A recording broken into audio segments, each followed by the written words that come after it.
Olá! Nós sabemos, a Bíblia nos diz isso, que quando Jesus esteve aqui, um pouco antes da sua ida e depois também, Ele instituiu a igreja. Porém, hoje nos dias em que vivemos, existem muitas e muitas distorções. Uma das perguntas que chegaram é: será que nós precisamos das doutrinas? Cada religião tem as suas doutrinas, precisamos segui-las, uma vez que Jesus é quem nos salva? Será que é assim mesmo? Se sou salvo em Jesus, o porquê das doutrinas? Esta e muitas outras questões você acompanha agora, pois está no ar, na mira da verdade.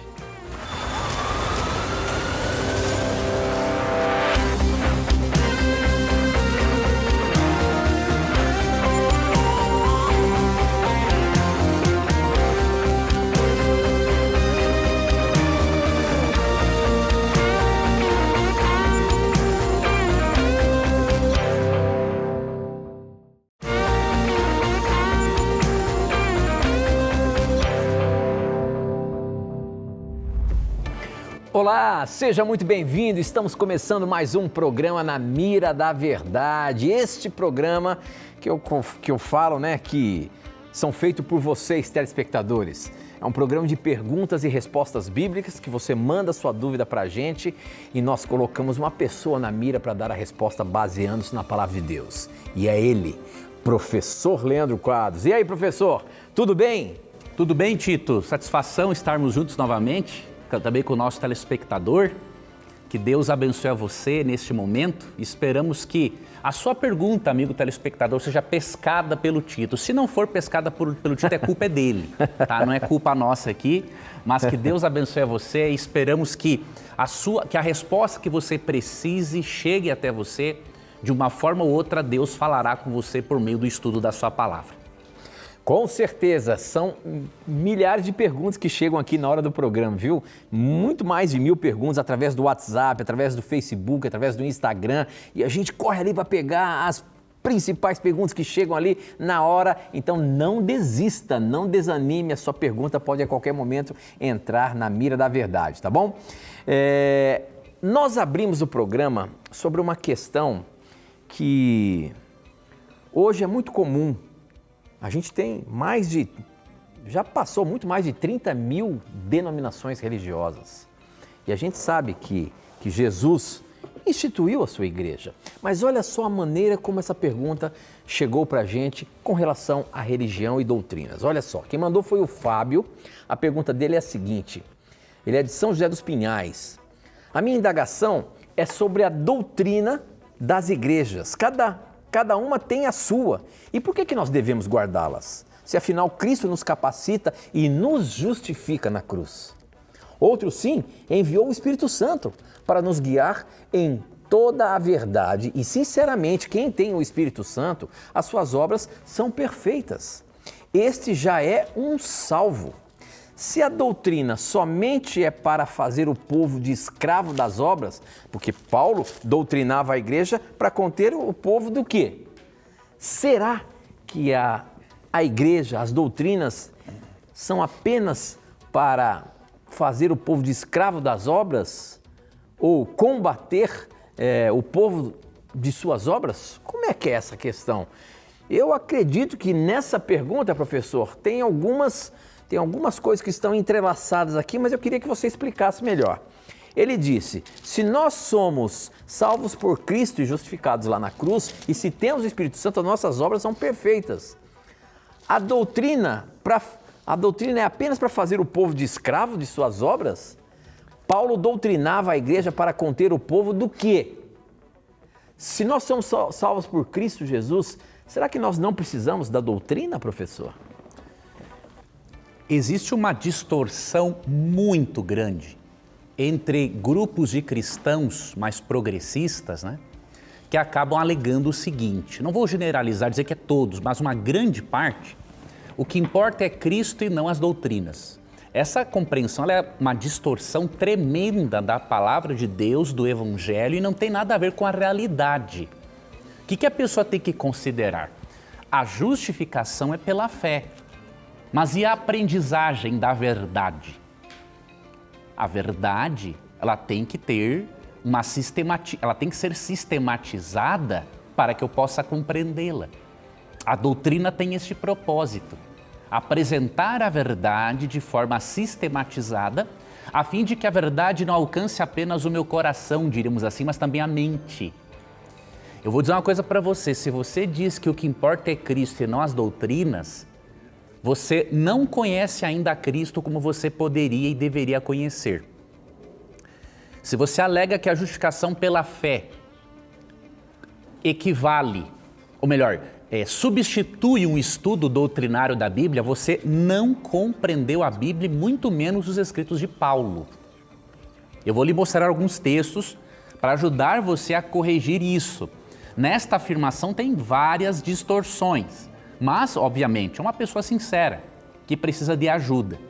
O que diz Paulo em 2 Timóteo 4:2? Prega a palavra, insta ou insista, não é? Quer seja oportuno, quer não.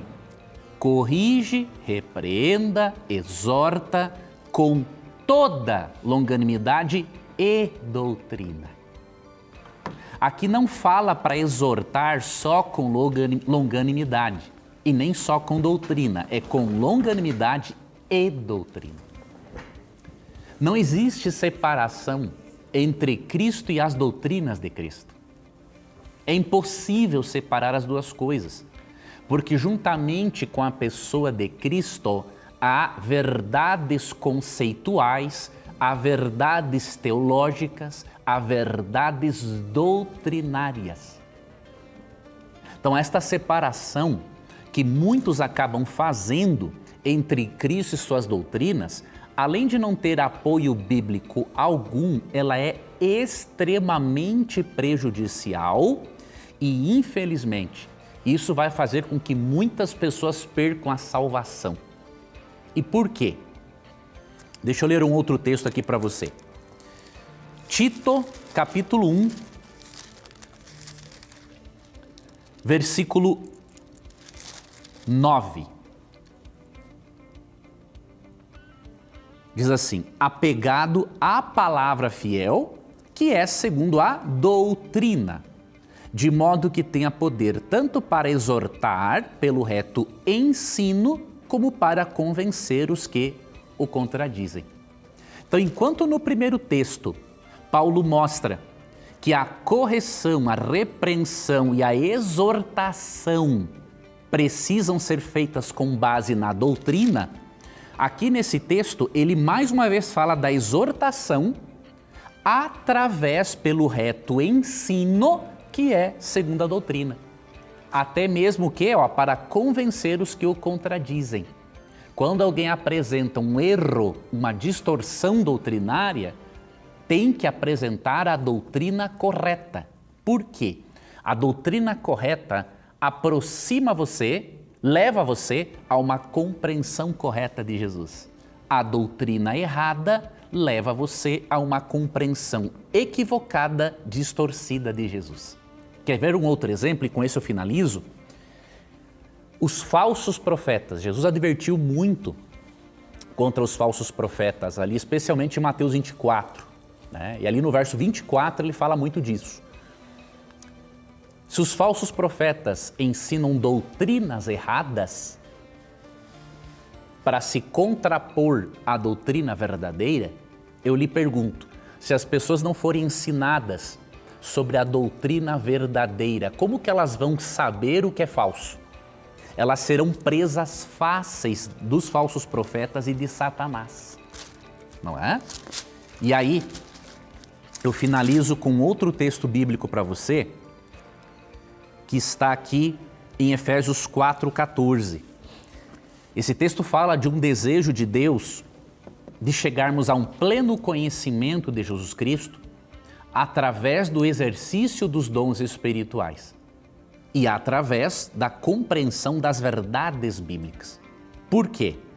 para que não mais sejamos como meninos, agitados de um lado para outro e levados ao redor por todo o vento de doutrina, pela artimanha dos homens, pela astúcia com que induzem ao erro. Se você não tiver uma compreensão do que é certo, da verdade, da doutrina correta, os falsos profetas vão induzir você às doutrinas erradas. Então, se você quer, meu amigo, entender a palavra de Deus e usufruir de uma relação significativa com Cristo, abandone essa ideia de que o que importa é Cristo e não as doutrinas. Cristo e suas doutrinas são inseparáveis, porque as doutrinas de Cristo são um reflexo do caráter e da vontade de Cristo. Muito bem, estamos apenas começando. Você pode participar usando as redes sociais e o nosso WhatsApp e também SMS. O nosso número é 12 98151 0101, eu recebo aqui na hora. Você também pode usar as redes sociais pelo Facebook namiradaverdade.nt e o nosso Instagram, @namiradaverdade. Mande a sua pergunta e vamos juntos aqui aprender e colocar o professor na mira. Eu tenho uma pergunta do SMS aqui, mas antes eu não posso deixar de registrar algo muito gostoso para a gente aqui nos estúdios da Novo Tempo. Hoje nós temos um dos nossos câmeras que está aqui fazendo aniversário, eles que nos focalizam aqui todos os dias. Olha lá, nós temos ali o Bedak, que está completando mais um ano de vida. Que Deus te abençoe, meu irmão, que você tenha muitos e muitos anos de vida. Muito obrigado pelos seus serviços prestados aqui pela Novo Tempo e toda a equipe aí. Então, parabenizo esse nosso querido irmão que tem feito vocês verem com muito carinho, verem tudo o que acontece aqui nos bastidores, ou quem sabe no programa Na Mira da Verdade. Que Deus te abençoe, meu irmão. Muito bem, registrado aí o aniversário do nosso querido Bedak, professor Leandro Quadros. Dei até uns conselhos no privado para ele, mas eu não vou dizer os conselhos aqui agora. A gente tem um espírito muito gostoso aqui, quando a gente, antes de começar o programa, nós oramos, agradecemos, e hoje foi o aniversário dele, oramos por ele, por isso que a gente está falando aqui e parabenizando, felicitando ele pelo aniversário. É muito gostoso a gente estar aqui dentro. Antes de começar, vocês precisariam vir aqui ver como é gostoso a gente preparando o programa para que vocês possam ter um bom programa aí, viu? E nós estamos felizes aqui por mais um ano de vida dele. E de toda a nossa equipe aí também, cada dia são pessoas dedicadíssimas para que o que vocês estão vendo aí possam chegar da melhor maneira possível, tá bom? Professor, já que nós estamos falando aí de doutrinas, né, o pessoal começa a escrever aqui. Essa pergunta aqui chegou pelo nosso SMS, viu? E a pergunta, quem mandou foi o Isaac. Ele é lá de Adamantina, interior de São Paulo. A pergunta dele é o seguinte: como que vocês podem afirmar com tanta segurança que a Bíblia é um livro divinamente inspirado? Se foi escrita e organizada por homens, apresenta aparentes contradições e durante séculos o acesso direto dos leigos ao texto bíblico, especialmente em língua vernácula, foi amplamente restringido e controlado pela própria igreja. Em que medida ela se sustenta diante da análise histórica e científica para ser realmente considerada um livro de autoria divina? Olha só o questionamento, professor. Como é que nós podemos dizer que a Bíblia, com certeza, é um livro inspirado Boa e de pergunta. autoria divina? A primeira coisa que eu digo para você, telespectador, você precisa ler e estudar esse livro sem pressupostos ateísticos, diríamos assim, para que você possa compreendê-lo. Óbvio, não há como não termos pressupostos. Isso é natural do ser humano.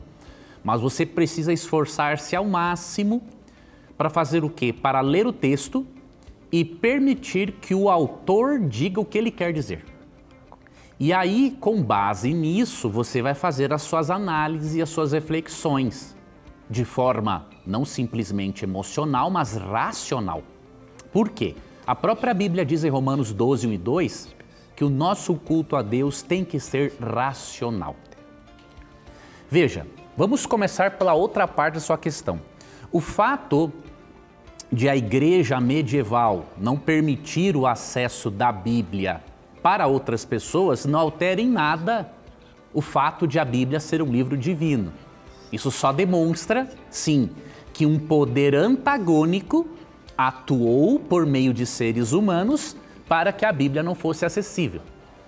Mas isso não diminui o valor e a importância da Bíblia, porque a Bíblia ela transforma profundamente as pessoas.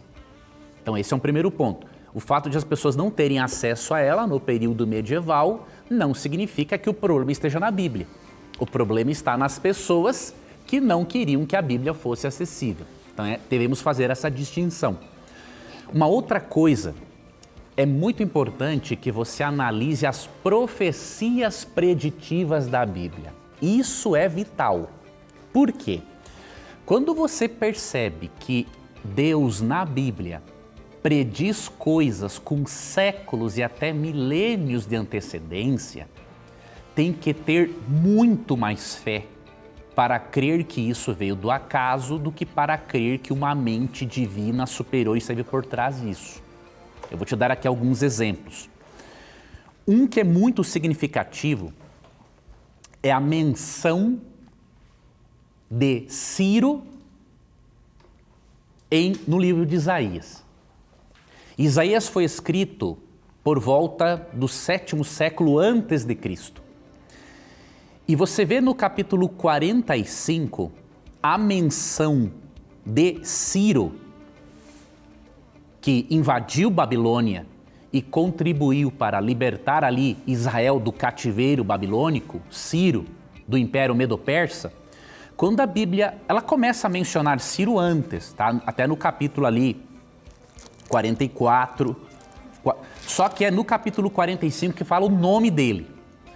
Só que o detalhe, a Bíblia fala no nome de Ciro e da obra que ele realizaria mais ou menos uns 100 anos antes dele nascer. Eu não consigo ter fé para acreditar que isso aqui é do acaso. Como é que um livro consegue prever o nome de alguém que ia nascer com aquele nome e ainda a obra que ele realizaria de invadir Babilônia? Então tem que ter mais fé para crer que isso veio do acaso do que para crer que uma mente divina, onisciente e superior está por trás desse livro. Então, analise esse detalhe. E aí, sem contar nas dezenas de profecias preditivas sobre Cristo. E uma outra profecia que eu dou para você analisar, meu irmão, é Daniel capítulo 2. Ali é impressionante. Em Daniel capítulo 2, foi profetizado que depois do Império Babilônico viria a Medo-Pérsia, a Grécia, a Roma, e que depois viriam os países resultantes da divisão do Império Romano, por causa da invasão das tribos bárbaras. Óbvio, não menciona os nomes dos países europeus, mas menciona que depois de Babilônia viria Medo-Pérsia, Grécia, Roma e Roma dividida. Eu lhe pergunto, qual é a probabilidade de isso ser pelo acaso? É zero. Não tem como. Então eu lhe garanto, qualquer pessoa que sinceramente se aprofundar no texto bíblico vai perceber sim que tem uma mente superior por trás deste livro. E que mesmo que tenha dupla autoria, ou seja, foi escrita por seres humanos, porém foi inspirada por Deus, como diz 2 Timóteo 3,16, 2 Pedro 1,21, essa dupla autoria nos mostra que Deus falou através do sotaque humano e que aquilo que os seres humanos escreveram foi realmente sobre a supervisão de Deus. Então, tem muitas coisas sobre esse assunto, tá? Eu dei só para você aqui um pequenino comentário para incentivar você a continuar se aprofundando. Veja as orientações bíblicas, veja o quanto este livro foi perseguido e foi preservado ao longo da história. Ninguém conseguiu destruir esse livro. esse livro continua falando alto aos corações. Qual livro tem o poder, como esse livro tem, de transformar prostitutas em pessoas libertas da prostituição, criminosos em pessoas de bem? Não tem livro que tenha a força que esse livro tem. Sei que tem muitos livros bons, que geram transformações na vida humana, mas igual o texto bíblico não tem como. Tá? Então tem muitas evidências. Né? Você pode também analisar a questão da crítica textual, né? A quantidade de manuscritos que tem e cópias do texto bíblico é uma coisa assim absurda, que nos dá a demonstração clara de que o texto não foi alterado e que a Bíblia que temos em mãos é a mesma que saiu das mãos dos profetas. Outra linha de evidência, você pode ver as afirmações de Cristo sobre a Bíblia. Uma delas em João 10, 34 e 35, Cristo diz que a Escritura não pode falhar. Por quê? Porque Jesus fala em João 17, 17, que a Bíblia é a palavra de Deus. Então eu sei que só eu dizer isso para você não é suficiente, mas eu espero que isso tenha motivado você a continuar buscando, entendendo o texto. E pode ter certeza, você vai ter uma surpresa muito agradável ao ver que este livro é muito mais do que um livro humano. É um livro realmente divino. Muito bem, nós vamos para um breve intervalo. Não sai daí não, a gente volta já já.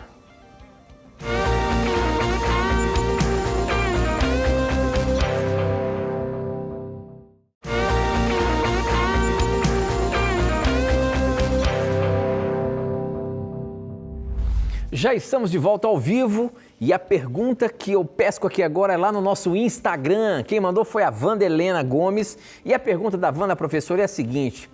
Ela diz, eu tenho uma curiosidade. Deus é espírito e todos falam como se ele fosse de carne e osso. Se Deus é espírito, por que ele precisaria descansar, pois após terminar de criar o mundo? Outra coisa, Deus não vive no Cronos? Muito bem, professor. Então, acho que a dúvida dela aqui é quando a Bíblia diz que no sétimo dia, após Deus ter criado o nosso planeta e tudo que nele há, descansou. Se Deus é espírito, por que ele precisa descansar? Essa é a questão. O que significa esse descansar na criação, professor? Veja, ali em João 4, 24, né, quando é dito que Deus é espírito, Jesus fala, Deus é espírito e importa que os seus adoradores o adorem em espírito e em verdade. A tua dificuldade, a primeira dificuldade, né, está no fato de você pensar em espírito como uma entidade imaterial e que talvez não tenha uma personalidade. Mas não é assim. Quando a Bíblia fala que Deus é espírito, ela fala da natureza dele, que é espiritual, é superior à nossa, mas não significa que ele não seja um ser pessoal. Tá? Então, só para te dar um exemplo, se você ler ali Isaías capítulo 6, Ezequiel capítulo 1, versos 26 a 28, você vê Deus assentado num trono. Os profetas têm uma visão de Deus, ou seja, mesmo ele sendo um ser espiritual, ele se apresenta de alguma forma.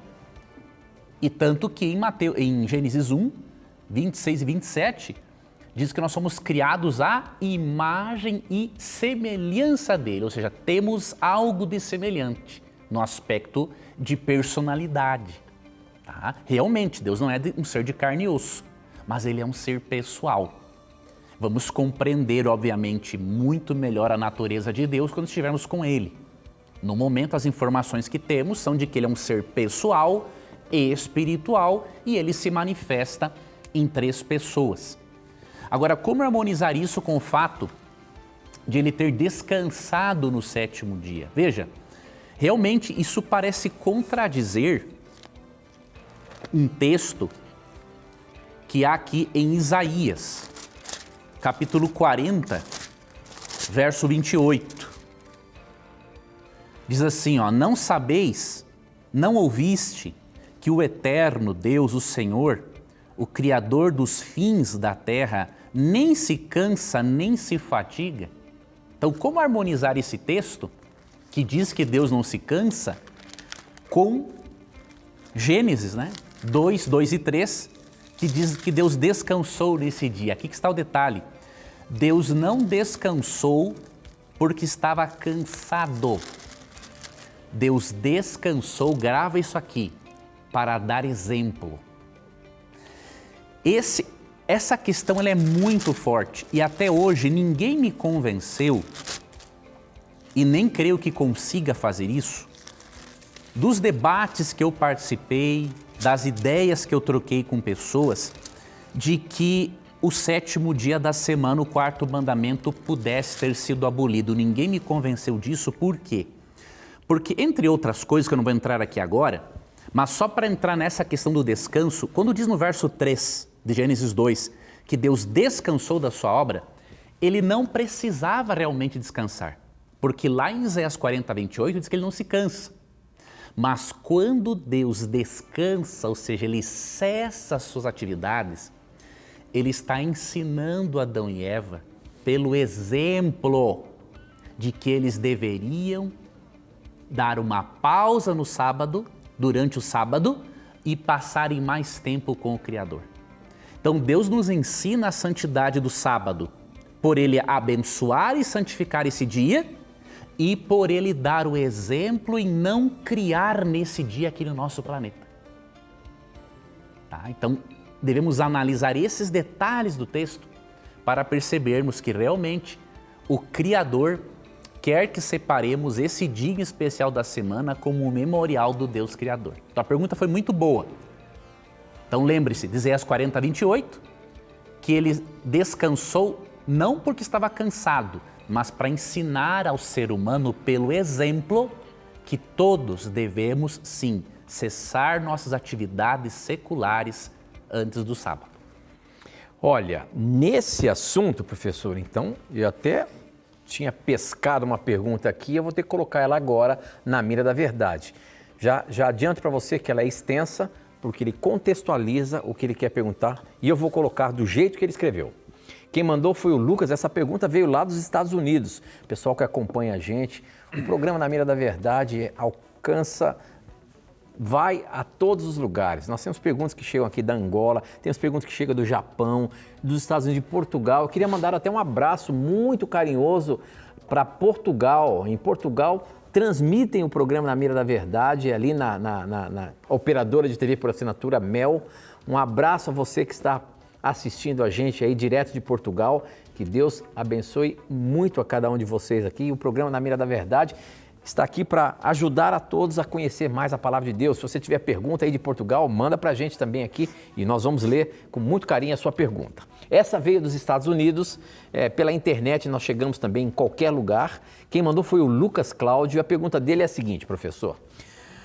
Tenho uma dúvida sincera sobre a aplicação bíblica do sábado.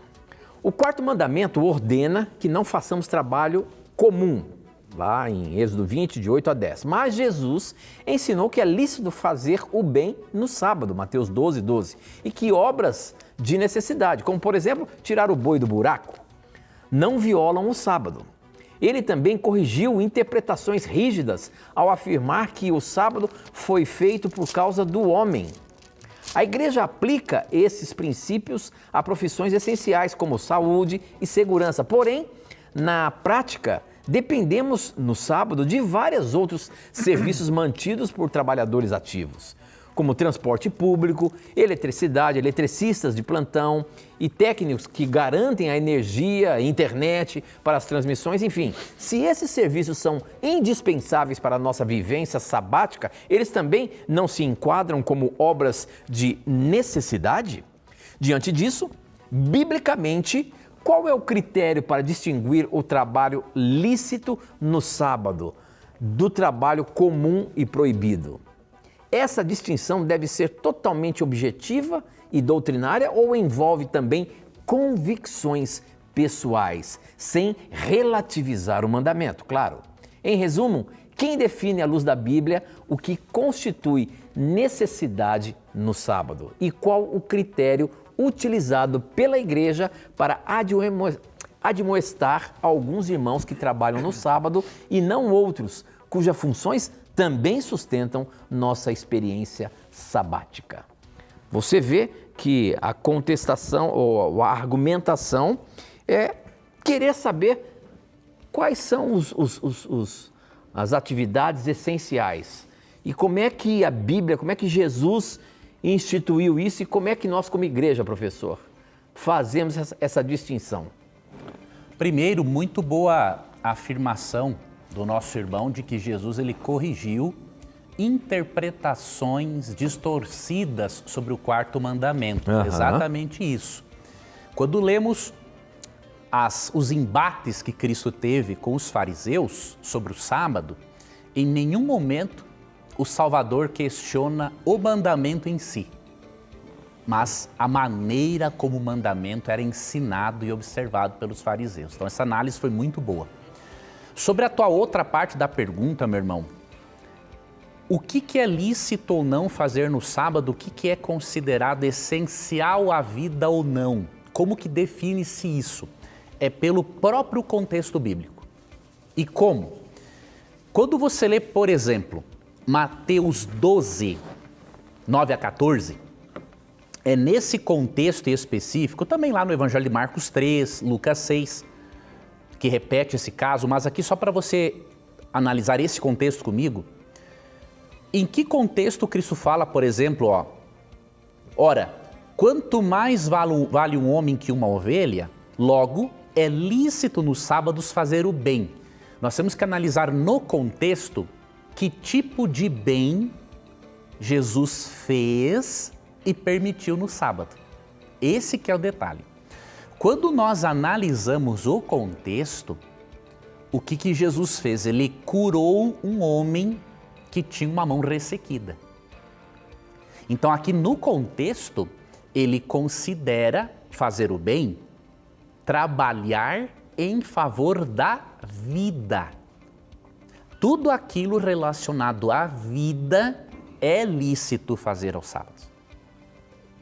Tá? Há trabalhos essenciais, mas há trabalhos que são essenciais para a vida. É óbvio que há hospitais que precisam fazer cirurgias de emergência. Num sábado, por exemplo, não é? Tem que priorizar a vida. Agora, o que Deus quer? Deus não quer que as emergências da vida nos levem à secularização do sábado, que é sagrado. E aqui está o nosso desafio na sociedade pós-moderna. E o desafio existe, porém Jesus nos ensina como lidarmos com isso. Por exemplo, aqui em Mateus 12, 9 a 14, entre outros textos, Cristo curou nos sábados. Só que Cristo não permitia que este trabalho ao sábado o atrapalhasse de adorar a Deus na sinagoga. Em Lucas 4,16, vemos que em todos os sábados, Cristo estava na sinagoga. Então, olha o equilíbrio. Cristo, como médico dos médicos, jamais se privaria de aliviar o sofrimento de alguém no sábado. Mas, ao mesmo tempo, ele jamais deixaria que qualquer outra coisa o atrapalhasse de adorar a Deus. Então, este é o ideal que todo cristão deve buscar. Obedecer ao quarto mandamento e, ao mesmo tempo, sempre priorizar tanto o amor a Deus quanto o amor ao próximo. E há muitas atividades que muitas vezes cremos serem essenciais e que, na verdade, não são. Quer ver um exemplo?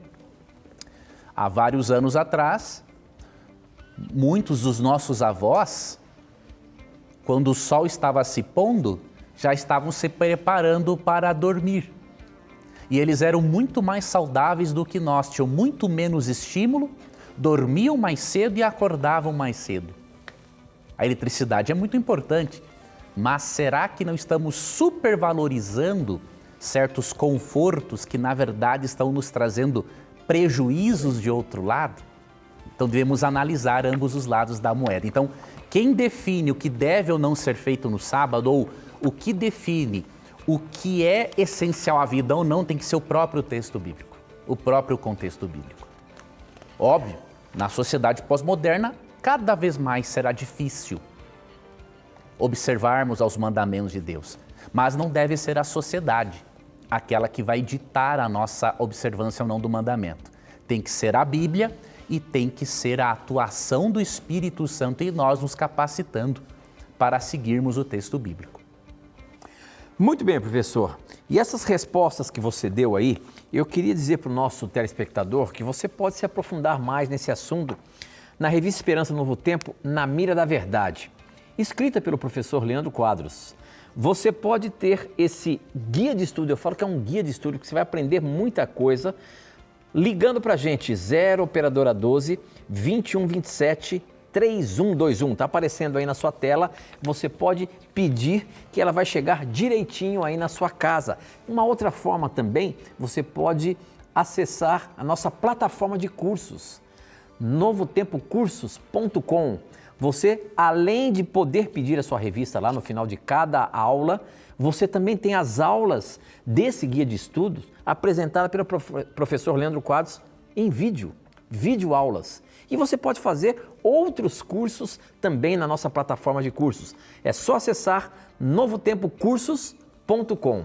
Você pode pedir a sua revista lá de uma forma gratuita e também assistir às videoaulas desse guia de estudo, que vai com certeza ajudar você a aprender muito mais sobre os mais diversos assuntos. Nós estamos falando sobre o sábado. Por exemplo, a lição de número 3, a de 4, textos difíceis sobre o sábado. O professor Leandro Quadros aprofunda bastante nesse assunto do sábado, biblicamente. E eu tenho certeza que vai ajudar você a compreender este e muitos outros assuntos que nós preparamos aqui com muito carinho para você, tá bom?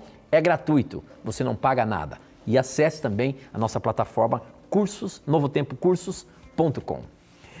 Bom, nosso tempo está correndo com a gente aqui, nós temos que ir para o intervalo rapidinho, já são 8 horas e 40 minutos. Não sai daí não, a gente volta já já.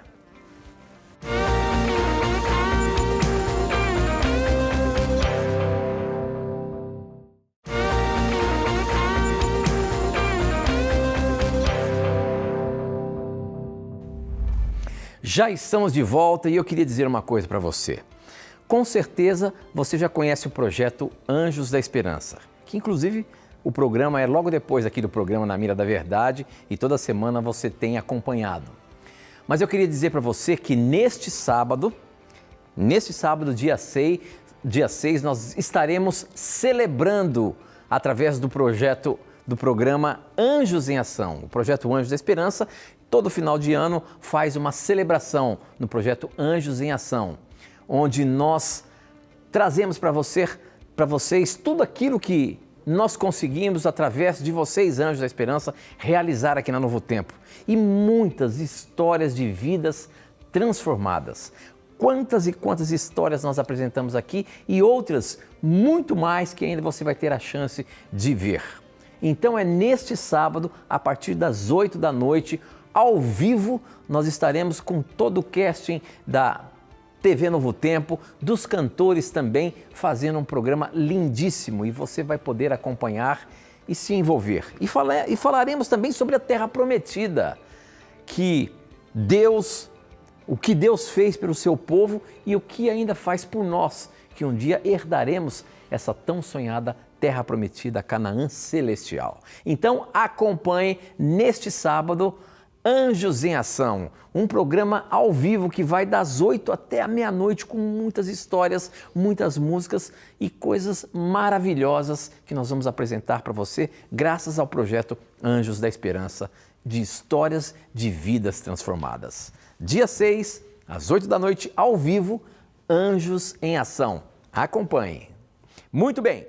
Professor Leandro Quadros, olha, as perguntas do programa passou voando hoje, que eu não estou nem percebendo que já estamos no último bloco aqui, já estamos quase tendo que ir embora, mas as perguntas não param de chegar aqui e eu vou colocar uma pergunta que quem mandou aqui foi Aguinaldo. Ele é da Igreja Adventista lá do Arruda, no Recife, Pernambuco, e ele pergunta o seguinte: por que a oferta de Abel, um animalzinho sacrificado, foi aceita, quanto a de Caim, frutos da terra, não foi? Haja vista que a indicação para a alimentação do homem por Deus até então eram os frutos da terra. Por que Deus não aceitou a oferta de Caim, professor, e a de Abel, que era sacrificando um animalzinho? Tem algum significado específico para isso? Tem sim. Amigo telespectador, o que acontece? Eu vou ler um texto para você do Novo Testamento para explicar esse do Antigo, mas você vai entender o porquê. Hebreus 9, 22 diz o seguinte: com efeito, quase todas as coisas segundo a lei se purificam com sangue, e sem derramamento de sangue não há remissão. O que acontece? Deus já havia estabelecido que a maneira de o pecador receber perdão é através do derramamento de sangue. Por meio dos sacrifícios de animais, Deus ensinava para os seres humanos que um dia um substituto morreria por cada ser humano. Qual foi o problema de Caim? Ele quis adorar a Deus do jeito dele. Na verdade, ele não estava adorando a Deus. Ele estava meio que cumprindo com uma obrigação. A oferta dele eram frutos, mas isso não poderia expiar o pecado dele. Ele só poderia ter o seu pecado expiado, diríamos assim, se uma vítima fosse sacrificada no lugar dele. Óbvio que o perdão de todos os que viveram antes de Cristo, ele se concretiza mesmo na cruz. Mas eles já recebem, como uma espécie de um cheque pré-datado, este perdão. E aí, obviamente, Cristo paga este cheque pré-datado na cruz. Então nós temos que lembrar todo o sistema sacrificial do Antigo Testamento. Você vai para o ritual do santuário. Era oferecido um cordeiro. O cordeiro tinha que ser sem defeito. O pecador colocava as mãos sobre a cabeça do animal, confessava os seus pecados e depois imolava o animal. Com aquilo o pecador entendia o quanto o pecado é terrível, ao ponto de exigir a vida de um inocente, e ele também entendia que para ele viver, um dia o próprio Deus deveria morrer, para poder pagar a dívida que o ser humano tinha para com a lei de Deus. É por isso que em João 29, João Batista, quando vê a Cristo, ele fala assim: eis o Cordeiro de Deus que tira o pecado do mundo. Em 1 Coríntios 5:7, Paulo chama Cristo de o Cordeiro Pascal, ou seja, o Cordeiro oferecido pelo pecador representa Cristo. Então, a oferta de Caim não poderia ser aceita de forma alguma. Nós podemos ver em Caim um exemplo de salvação pelas obras. Quando o indivíduo quer ser aceito por Deus, de acordo com o que ele acha que tem que ser feito, isso é salvação pelas obras. Abel foi diferente. Ele sabia e ele aceitou que ele só seria aceito por Deus através do sacrifício estabelecido por Deus. Então é por isso que a oferta de Caim não foi aceita. Muito bem, professor, muito bem. Olha, recebi aqui agora uma mensagem que eu quero colocar na mira aqui para você, professor. É uma pergunta, aquelas afirmações que chegam para a gente ali, né? Olha só o que está sendo colocado aqui como um fato, né? Se pessoas más, arrependidas, vão para o céu, pessoas boas, não cristãs, ou que não reconhecem Jesus como Salvador, também vão. E aí, professor? É isso mesmo? Isso é uma afirmação. Se pessoas más arrependidas vão para o céu, quer dizer que pessoas boas, que não são cristãs ou que não aceitam Jesus como Salvador, também vão. E aí? Vamos deixar que o próprio Jesus responda isso para nós. João capítulo 3, verso 36. Por isso, quem crê no Filho tem a vida eterna. O que todavia se mantém rebelde contra o Filho não verá vida, mas sobre ele permanece a ira de Deus. À luz do que Jesus diz, meu irmão, a sua afirmação é uma mentira. E por quê? Pelo seguinte: as pessoas más que se arrependeram e vão para o céu, elas aceitaram a Jesus, deixaram de ser más, e aí o que aconteceu? A dívida que elas tinham para com a lei de Deus foi perdoada. O que diz Romanos 6:23? O salário do pecado é a morte, mas o dom gratuito de Deus é a vida eterna em Cristo Jesus, nosso Senhor. Não basta ser uma pessoa socialmente boa para ser salva. Isso é importante, é óbvio. O mundo precisa de pessoas boas. Mas para você e eu sermos libertos da ira de Deus sobre o pecado, nós precisamos ser cobertos pelo manto da justiça de Cristo. Não adianta ser apenas um bom cidadão e rejeitar a Cristo. Porque ele mesmo diz, em João 3,36, quem crê no Filho tem a vida eterna. O que todavia se mantém rebelde contra o Filho não verá a vida. O que acontece? Imagine um médico diz para você o seguinte: olha, para a tua enfermidade, para a tua doença, é esse medicamento que funciona. Você não pode dizer que o médico está sendo egoísta ou maldoso com você, ou que ele não está respeitando a sua liberdade. O médico simplesmente está dizendo o que é a realidade. Olha, se eu estou receitando para você isso, você tem que tomar isso. Se você usar um outro princípio ativo, não vai adiantar. Então, Deus, Cristo como médico divino, quando ele se apresenta como o único caminho de salvação, ele está dizendo o seguinte: olha, eu sei que você tem uma doença chamada pecado e que há só um remédio para essa doença, é me aceitar como seu Salvador, porque é a minha justiça que vai cobrir a sua vida injusta. Isso é tão sério que se você parasse hoje de pecar, você ainda precisaria de Jesus, sabe por quê? Porque você tem débitos passados. Então, sem o sangue de Cristo, cobrindo os seus pecados, não tem como ser perdoado. Agora, é óbvio, é importantíssimo ser uma pessoa boa. Há muitas pessoas que não são cristãs e são boas. E eu lhe digo mais uma coisa, eu conheço ateus que são mais bondosos que muitos que se dizem cristãos. Porém, entenda uma coisa, só há um remédio contra o pecado, e esse remédio é Jesus Cristo. Não tem outro. Isso não é egoísmo da parte de Deus, não é um fanatismo da minha parte, é a realidade. Tá? Então, cuidado com esta afirmação, porque se você continuar crendo desta forma, você vai acabar se prejudicando. Você tem que entender o plano de salvação, que Deus lhe ama, mas como médico divino ele sabe qual medicamento, diríamos assim, vai funcionar para a doença chamada pecado.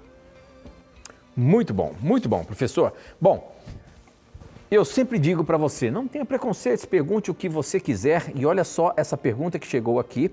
Quero agradecer muito a sua participação. Deixa eu ver se tem o nome dele aqui. Arnobre Marques. Ele é lá de Candeias, na Bahia. Ele diz o seguinte: boa noite, ele é da Congregação Cristã do Brasil. Boa noite, Tito e professor Leandro. Eu gostaria de uma explicação sobre o uso do véu nas igrejas. Se é para ser usado ou não. E se é proibido a mulher usar calça na igreja. Professor Leandro Quadros, ele diz o seguinte ainda: tenho aprendido muito com vocês. Deus os abençoe. Deus abençoe também você, meu irmão, pela sua vontade de querer aprender mais e mais da palavra de Deus. E a gente está aqui apenas para dar um norte em achar os textos bíblicos, para dar as respostas das mais diversas dúvidas que a gente se depara quando a gente começa a ler a palavra de Deus. Obrigado pela sua sinceridade. Professor Leandro Quadros, o Arnobre tem essa dúvida sobre o véu na igreja. Qual foi o contexto do uso do véu na igreja, professor? Em qual livro tem esse contexto aí? Isso aqui, Tito, está em 1 Coríntios 11, Ok. aqui dos versos 1 ao 16. Obrigado, querido irmão da congregação cristã no Brasil, por acompanhar o nosso programa. Meu irmão, vou lhe ajudar. Eu sei que na sua igreja, há a obrigatoriedade do uso do véu. Eu tenho duas coisas para dizer importantes. A primeira, não é um erro ou um pecado uma irmã da congregação usar um véu, se isso faz parte da sua cultura religiosa. Agora, o erro que eu percebo entre os irmãos é fazer disso uma obrigação a nível moral, diríamos assim. Por quê? No contexto de 1 Coríntios 11, com o que Paulo aqui está tratando? Com algumas coisas. Primeiro, Paulo estava tratando com a importância de o homem e a mulher se diferenciarem. Esse princípio é importante, porque aqui, no versículo 12, fala da importância da mulher usar o véu, e depois no verso 14, fala que para o homem seria desonroso, por exemplo, usar o cabelo comprido, enquanto que para a mulher usar o cabelo comprido com o véu era honroso. Porque na sociedade de Corinto, quando um homem usasse o cabelo comprido, ele poderia estar se familiarizando com os prostitutos cultuais. Mas este problema não tinha em outros contextos, porque o judeu até o primeiro século, e em outras igrejas, era comum o homem usar o cabelo pelo ombro. Lembra do Nazireu, lá em Números capítulo 6? Ele não cortava o cabelo e não era visto como um prostituto cultual por isso. Só que no contexto de Corinto, sim. Outro detalhe, a mulher que aparecesse sem o véu em público, isso era um sinal de desonra, desrespeito para com o marido. E a mulher que cortasse o cabelo em Corinto era vista como prostituta cultual. Então Paulo está aqui dando orientações para a igreja para que homem e mulher sim se diferenciem. Deus faz questão que os gêneros sejam muito bem definidos. Está lei em Deuteronômio 22:5, esta verdade também. E ao mesmo tempo ele lida com uma questão de ordem cultural. Então, aplicando para a nossa realidade, se na nossa cultura fosse falta de respeito ou sinal de prostituição cultural uma mulher cortar o cabelo e não usar o véu, até hoje as irmãs cristãs deveriam fazer uso do mesmo. Mas como essa não é a realidade, isso não pode ser algo imposto ou obrigatório como se fosse uma norma doutrinária ou como se fosse um princípio de ordem moral. Tá? Agora, fora isso, se faz parte da cultura religiosa de alguém ou de uma cultura local, tudo bem. O que não pode é realmente dizer que a Bíblia obriga os cristãos de todas as épocas a adotarem o uso do véu porque ele se encontra num contexto diferente. Tá bom? Sobre a questão da calça, vamos abordar num outro programa, porque já terminou o nosso tempo. E pode ter certeza que só para não deixar você sem nada de resposta, a maior preocupação bíblica é com a pureza e a modéstia, em 1 Timóteo 2, 9 e 10. Existem saias modestas e não modestas, indecentes, mas existem calças decentes e calças indecentes. Então a preocupação de Deus é com a decência, a pureza e a modéstia. Muito bom, professor. Com essa nós encerramos o programa e a gente se encontra semana que vem, se Deus quiser. Obrigado, Tito, por trazer as perguntas dos nossos amigos e obrigado a você, telespectador, por ter acompanhado o programa de hoje. Que Deus te abençoe e lembre-se que no nosso programa, sempre que você tiver a coragem de perguntar, a Bíblia terá a coragem de lhe responder. Um abraço. Opa! Aqui você já sabe, as suas perguntas e os seus questionamentos sempre estão na mira da verdade, estando na hora de ir embora, até o microfone cai aqui da calça, mas você já sabe, né? Todos os seus questionamentos aqui sempre estarão na mira da verdade. Até o nosso próximo encontro. Tchau!